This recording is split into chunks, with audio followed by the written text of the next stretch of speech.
we go through so many life events. You know, what troubles you at 20 is not what troubles you at 30 or 40 or 50 or 60. These things change the whole time. And people who say, look, I don't need psychotherapy, I don't need to see a counsellor, I don't need to see a therapist, I always think in my mind, and what would happen if a parent were to die tomorrow? What would happen if you took seriously ill? What would happen if your spouse took seriously ill? What would happen if you were made redundant tomorrow? Would you still need to see a therapist? I mean, I'd never say those things, of course. But we're all liable to massive changes in our lives. It's not what happens, it's how we deal with it.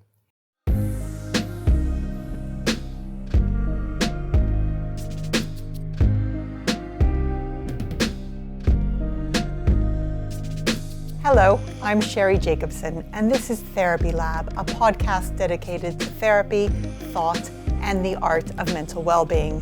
In this episode, we are joined by sports psychotherapist and radio presenter Gary Bloom to talk about how psychotherapy can help with mental health and his work helping sports people to achieve their aims.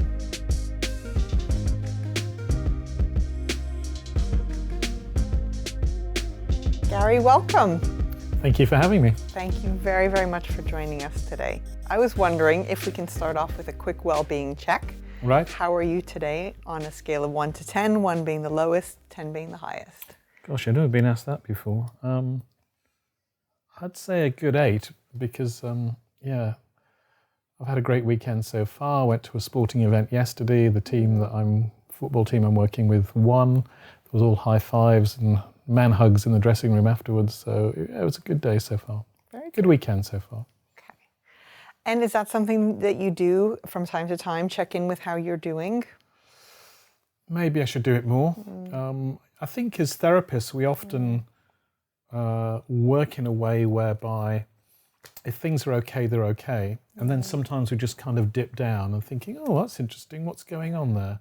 So I had a really dippy day earlier this week, and that set all those questions about what's going on for me at that moment. And then the next question, and I'm sure you'd recognise this yourself, is, okay, I'm not feeling great today. Is this going to affect my work? Because are we going to transfer that work into our client work? So I think that's a bit that I'm kind of concerned about. Yeah, and sort of aware of as well. Tell us a little bit about your work, if you can. What are you doing currently, and then we'll go into how you got into it. Gosh, which bit do you want to know first? What are you up to right now? I'm sitting here with you. So therefore it takes us to the media work. I have a radio program on Talk Sport called On the Sporting Couch. And that is a psychological profile of well-known sportsmen and women, and looking at how they've dealt with mental health issues throughout their sporting career. So that's the majority of my media work. I also speak at conferences and events, and then I have private client work, and then the rest of it is sports work with a football club, but also sports clients and a clinic in London once a week too. I'm very interested in this transition from working in the general field of sports to psychotherapy and integrating the two of them. Can you tell us a little bit more about how that evolved for you? I've had a 30-year experience as a sports broadcaster, so I've had a whole wealth of knowledge about how, especially football works in the UK. So that has been kind of part of my DNA, which I've brought to psychotherapy. And when I was training, I thought, well, I'm going to be a psychotherapist. I've got a sport thing going on, and they'll go on sort of like train tracks. They'll never really meet. And somehow they just got muddled together, almost like different colours on a artist's palette. I just never had an experience like that before. And what I've created is something that I didn't even know existed, and now learn doesn't exist. So it's a relatively new field in psychology.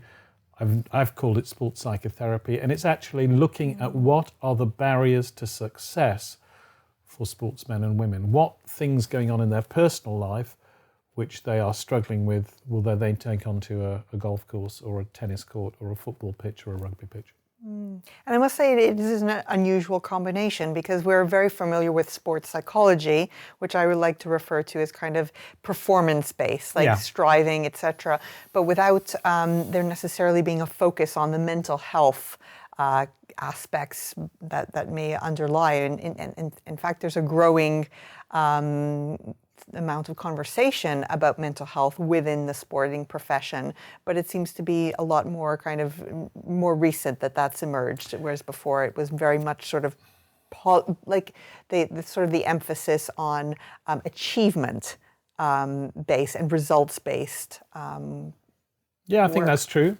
I think we've had some very high-profile cases of where elite sportsmen and women have broken down because there hasn't been that area to express their feelings.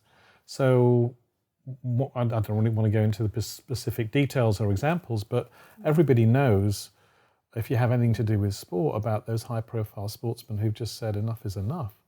And they've just been unable to deal with the pressures of being a high-level sportsman. You know, we all have enough pressures in our life anyway, but can you imagine doing that in front of 20,000 people, 30,000 people who are highly critical when things go wrong? It almost like puts a flame under those very difficult feelings. And unless you are able to cope with them or have ways of coping with them or have relationships where those are taken into, it's very, very difficult. Now, we're just waking up to that fact, especially if you are hoping to take your sports performance from there to there. How do you add the extra 5%? And what I find is actually working psychotherapeutically with sports people, there's quite a big difference and a very subtle change. I think there's a book that's called, I can't remember what the exact title is, but what are the smallest changes we can make to have the greatest differences? Then I think that's possible in sports psychotherapy. Yes. And so some of the pressures that are unique to the sporting field, you mentioned kind of large audiences and live audiences as well. What are some of the other major challenges that you have come across? I think keeping the standard of performance at a very high level is really, really difficult. I think one of the other big the big issues is what we call transitioning. What happens when you leave the profession because you've become too old to play a professional sport at a certain level. Addictive behaviours are very, very rife. And interestingly, you know, in sport, we've got very good at drug testing.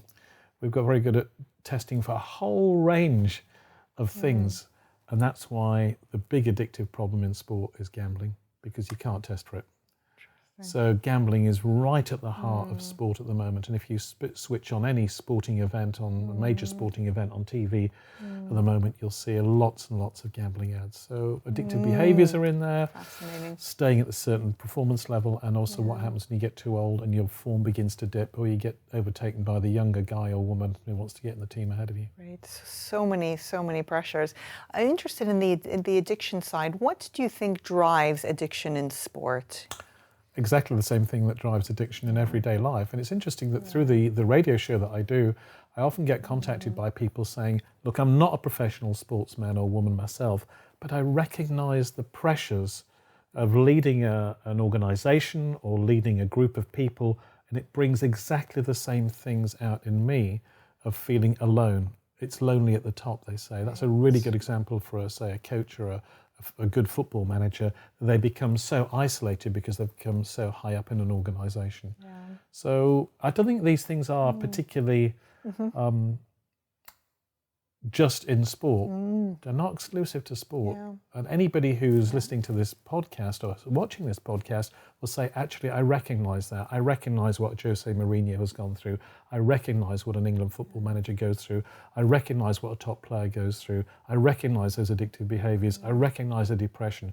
I recognise the fact I can't do it every day. What happens when I just get bored of it? What happens when I'm so successful, nothing really turns my head anymore, when I'm just so damn good at what I'm doing, it doesn't really float my boat anymore. I mean, all those things exist in sport, but they also exist in non-sporting worlds as well. And is it possible to spot early signs before they develop into something more problematic, or do you find that clients usually come to you at the stage where it is affecting their functioning? You see, this to me goes right to the heart of the issue, because there are sports organisations like the Professional Footballers Association and Rugby Players Association. All those mechanisms are in place. But my belief is, and this is just maybe a personal view, that by the time you access those services, it's already too late. You are really down what we call a decomposition spiral, almost going down the plug hole. We need to sort it out before you start getting to that very low level, so that when you think, actually, I'm just taking a drink too much, my wife's complaining that I'm completely overdriven by this stuff that's going on in my head. I never take a break. I'm feeling exhausted. I'm feeling depressed. Those are the warning signs, all the classic warning signs that you and I would come across when we say to people, are you looking after yourself? Who's checking in on you? When does your office close? When do you switch off your mobile phone? And when you start asking yourself those questions, that's the time when you need to start, even if you need just checking in with somebody. We don't need full-blown 3 times a week therapy just to check in with somebody and check we're okay. So in other words, there is an advantage of working with a professional support even before something is troublesome in your life, as a preventative measure? Well, I think that's true of everybody. We go through so many life events. What troubles you at 20 is not what troubles you at 30 or 40 or 50 or 60. These things change the whole time. And people who say, look, I don't need psychotherapy, I don't need to see a counsellor, I don't need to see a therapist, I always think in my mind, and what would happen if a parent were to die tomorrow?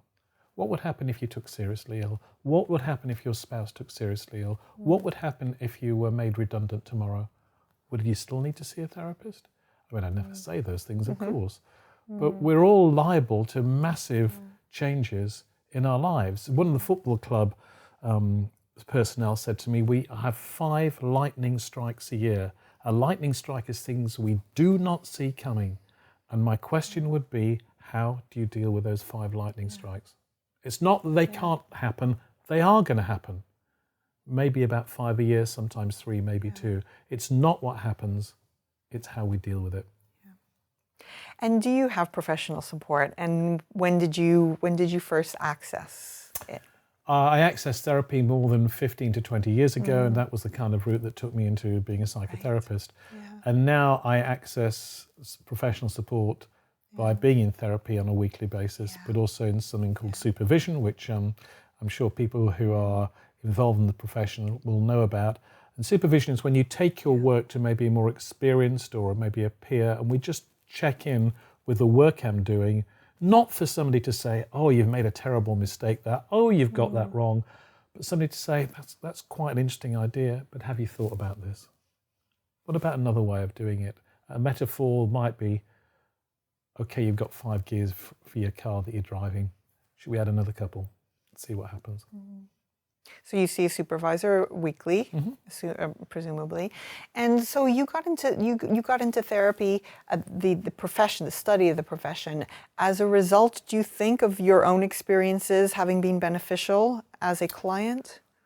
That's a good question. I don't know the answer because things are happening unconsciously to us all the time. I knew I wasn't happy and I didn't know why I wasn't unhappy. I mean, I do now, and I'm not prepared to go into that particular area of my life now, but I knew I was not right and I would never, ever be successful.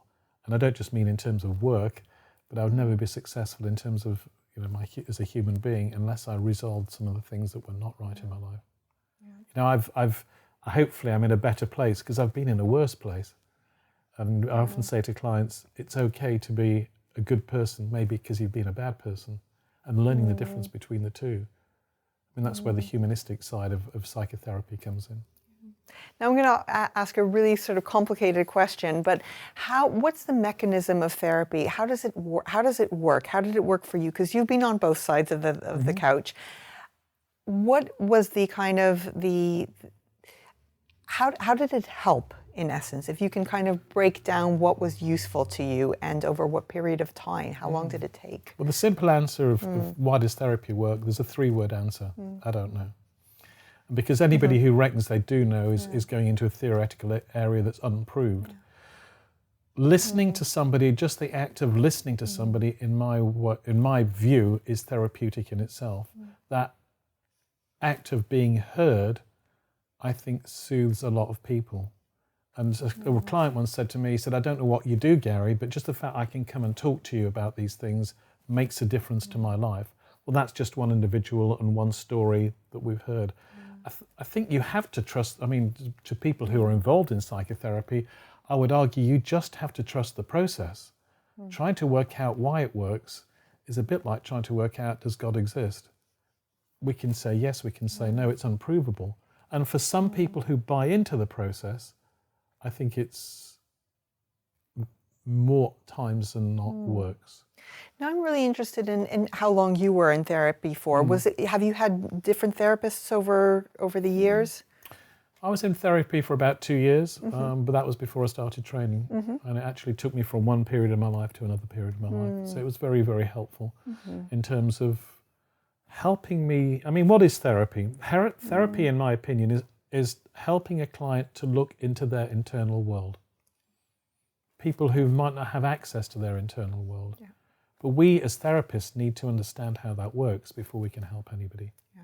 We are spirit guides to help people into their internal world. And once you actually say to somebody, let's look at your internal world. My favorite one, one of my favorite tricks sounds rather not the right word, but my favorite things to say to somebody when we're having a really tough time in therapy, say, okay, we're going to play a game. We're going to play a game here. Let's pretend I'm the client and you're the therapist. And I brought exactly the same set of circumstances to you that you are bringing to me. What would you say to me? And they'd say, well, the answer's easy. I don't ever say anything back. Okay. I'd tell you to that. I'd tell you to do this. I'd tell you to do the other. I just nod at them. They always have the answer. Yeah. And so you were in therapy initially for 2 years. I note that you're listed on Counselling Directory, one of the kind of ways of accessing you and your services, and noting that you were talking about shorter term work as well, that sometimes 6 sessions is what you would typically work for with some clients for specific sets of issues. Long term, and first of all, this is a really complex area of therapy because first of all, there's a financial issue, and also in terms of private medical care, certain health insurers will only insure for 6 sessions. So we have to be aware that there's a financial aspect to this. Without that, I think it's being naive. Secondly, certain clients do not want to go necessarily to that deeper level. And I'll use a couple of metaphors here, which I sometimes use. Imagine that you have a plumbing system in this studio, okay? And there's pipes leaking all over the place. You might call me in and say, Gary, you're the plumber. I want to lag that pipe and stop it leaking all over my lovely carpets. And I can do that for you in a relatively short space of time. And then we might say, okay, your pipes aren't leaking anymore, your carpets are fine, we've dried out the place, enough is enough. Or I can come and say, look, I've fixed the internal plumbing of your apartment, but we need to find out why this pipe started leaking. We need to look at the central heating system because if it's not resolved here, it'll go somewhere else. And that is longer term work. Now in short term work, using a completely different metaphor, we tend to go around the harbour. Have a really good look around the harbour and we go and look around the beach and the other boats and everything else. We don't go out to sea. And I think it's really important, I as a therapist, that you don't take this out into a huge, vast existential expanse. We keep things nice and contained. Is that helpful? It's very, very helpful. And this is obviously an analogy that you would explain.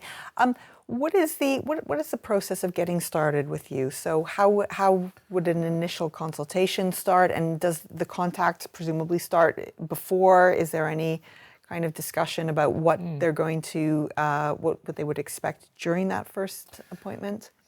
I work, I don't know, different from other therapists. First of all, I try to talk to a new client on the phone and say, I wonder if I can help them. There are certain presenting conditions that I don't deal with because I think it needs a greater degree of understanding of that particular issue. And I'm thinking about certain addictions, eating disorders, that I think there are more qualified people than me to work with that person. If I think I can help them, I will say to that person, let's meet once, because you might not like me. I just might not be the right flavour for you. So let's just meet once and see if we get on. And then if we do get on and that person wants to progress the therapy, I'll say, let's do 6 and then review it after then. I think tying a client into long-term therapy is ethically very, very dodgy. I think keeping it nice and light, making very clear opt-out stages, having boundaried therapy, I think is quite important. And something that was said to me in training, always have the ending in mind. on every therapy session that you do. This is having open-ended long-term therapy, again, I think is unethical. Yeah, yeah. And so the nature of your work, if we can talk about approaches for people who don't really understand or aren't really aware, there are different modalities within therapy. Which branches did you study, and which do you integrate into your work currently? Yeah, well, interesting you use the word integrate, because I was trained integratively. I can't say that, integratively. That means that integratively and humanistically are the two important aspects of my therapy. What do they mean? Well, integratively means that I'm looking for the type of therapy that best suits the individual client. So I was trained in all modalities when I was in the training process. And I will often switch and change during a piece of work with a client, depending on what they're bringing. If it's a here and now, I've had a big row with my partner, I've had a big row with mum or dad, I might be looking at the here and now. Then I might look more psychodynamically about the history of that person, what was going on when they were a young person. Maybe I will use art therapy, because people who are very locked into finding it difficult to access their feelings might need a different way of working, and I would work in so many different ways. But you know what? And I hope this speaks to people who are training at the moment. Modalities are so important when you're training. You do psychodynamic, you do gestalt, you do integrative, you do this, you don't do that, CBT, and you're thinking, there's so many that we when you're actually working as a therapist, I think it's irrelevant. Absolutely irrelevant. How I often work with people, especially in the first 1 or 2 sessions, I'll work in a quite structured CBT way, cognitive behavioural therapy. Let's just try and sort out the fixed pipe that's leaking. Let's just help you just move off the square that you're on at the moment, just get there's some momentum going forward. Because I believe when clients feel there's some progress, the transference between you and that client begins to move. They begin to trust you. They think, actually, there's something going on here. And transference, for those who don't know, how would you define that? They begin to start believing that the process works. They might have a sense that I understand them, I hear them. So there's a beginning of a relationship developing. If I were to sit down with many clients, say, let's talk about your mother and your father, or let's talk about that painful period of your life when you didn't have any friends, they're going to close down. And the relationship between me and that person, I think, is much, much harder. So for me to say, okay, let's just work out what's going on here. Let's just make you feel a bit better, that maybe you believe in the process, you believe in this is going to work, I think is a really helpful way forward. Somebody once said to me, CBT, so cognitive behavioural therapy, some actual doing things that you can do to help yourself, is a really good framework to start therapy, almost like a clothes horse to put some of your clothes on. And the clothes would be the sort of really big, heavy stuff. But let's create a little bit of a structure in there. Now, you mentioned connection, and that you also let your clients know that sometimes it's not the right fit in a sense. I get asked this question a lot. How long should you give it? How long should someone give it before they know if that therapist is going to be suitable to work with them in terms of the connection? I think it's too difficult a question to answer. It could be 5 minutes, it could be 5 sessions. Because and then you have to start thinking about, why do we take against people? What's going on? What's the projection that's going on? What am I seeing in that person that I don't like? Well, my belief, theoretically, is if I don't like you, actually what I'm seeing is part of me I don't like. And maybe pointing that out to a client means that you are the right person, even though they're finding it hard to be with you. So it's possible to work through that and to get over that. Have you had that? Have you had examples of that where a client hasn't taken to you initially, but you've managed to work past it or through it? Well, it's interesting you say that. Clients just come back to me after a 2-year period, and he really found trust issues very, very hard. And he said to me, I'm laughing at it now, but he said to me in session 2, how do I know you're a real therapist? Because I've looked you up on the internet and it says you're a sports commentator. I'm going, oh no. I've lost it. And actually that's been one of the most successful client-therapist relationships I've ever had, because he had to get through this trust. And of course, the trust issue wasn't with me. It was everybody in his life. from mum, dad, girlfriends, peers, co-workers. So can you see how he thought I had somehow duped him, fooled him? But in essence, it was a trust issue that came to the fore. And by me helping point that out, it became a really important piece of the work. And you were able to work with it and integrate it. Let's talk a little bit about your well-being habits and what do you do to keep well? I'm embarrassed to say I still play football at my age, and on a Wednesday lunchtime you'll find me with some much younger men actually who are much better at football, faster, quicker, more dynamic than me. But it's my way of just getting all out there, shouting, screaming and laughing. I mean, I laugh so much and they all laugh at me and I tease them and they tease me. It's the best hour of the week for me. That's great. And when I don't play, all those frustrations get pent up. But also, I try relax and I do exercises. I actually recently, and I've poo-hooed this for years and years and years and years and years. I have a personal trainer who really encourages me to do the work. I hated all that stuff, but actually it's one of the best uses of my time and money that I spend. So exercise being really pivotal, and do you find the same with your clients? Yes, exactly. Yeah. You know, somebody, again, when I was training, somebody said, if we could put into a bottle what happens to our brain when we exercise, none of us would be sitting here trying to earn money, because we'd just retire and be sitting in the Bahamas sipping cocktails. That thing that happens to our brain is absolutely crucial, and that's why exercise is so important for young people. If you're not feeling great, just go outside, just go for a walk. It is a major, major benefit to you. Can we take it too far? Do you come across exercise addiction, particularly given the field of work where, you know, in professional sports, where it is exclusively focused on that? Not often, but I have come across it before. But actually, if somebody said they were addicted to over-exercise, I think I'd be interested in the feelings that they were encompassing by the over-exercise. And I think in an episode of Sporting Couch on TalkSport, one athlete talked about the pain he actually enjoyed by over-exercising, that feeling of feeling exhausted or his lungs burning or the dizziness.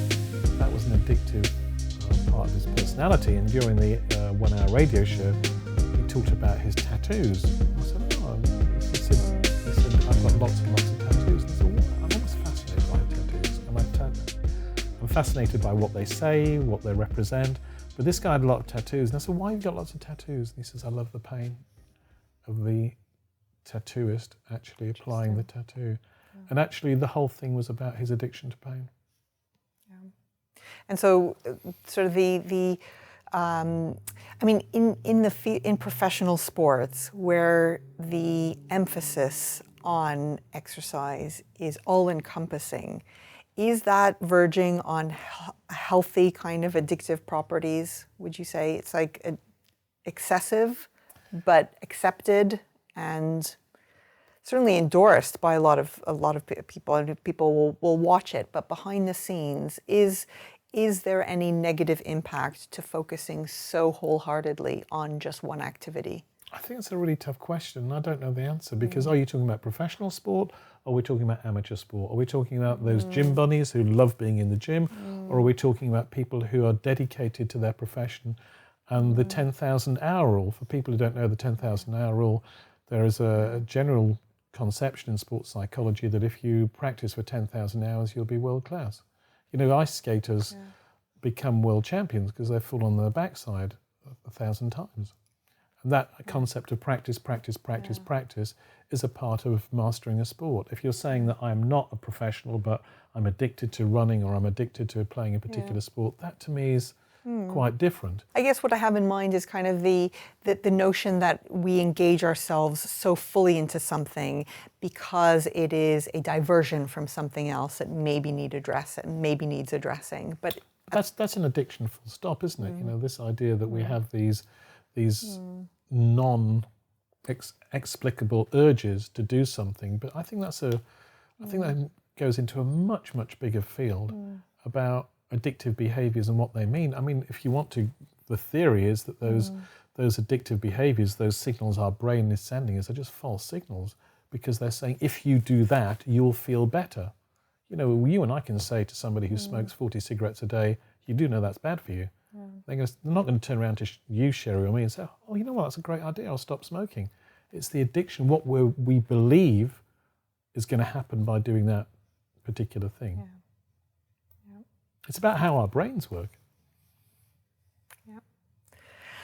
And so just generally, what's on the horizon for you, doing more of your psychotherapy work? And more psychotherapy work, more sporting work. There's lots of projects that I'm often contacted about, which, you know, people often say to me, what are you good at? And I just said, you know, I don't know. I've no idea if there's a skill, if there's a whatever, but I'm curious about everything. And when you have that curiosity, I think things just come into your life that you can have a look at, decide whether you want to be involved with them, decide if you're not going to be involved with them.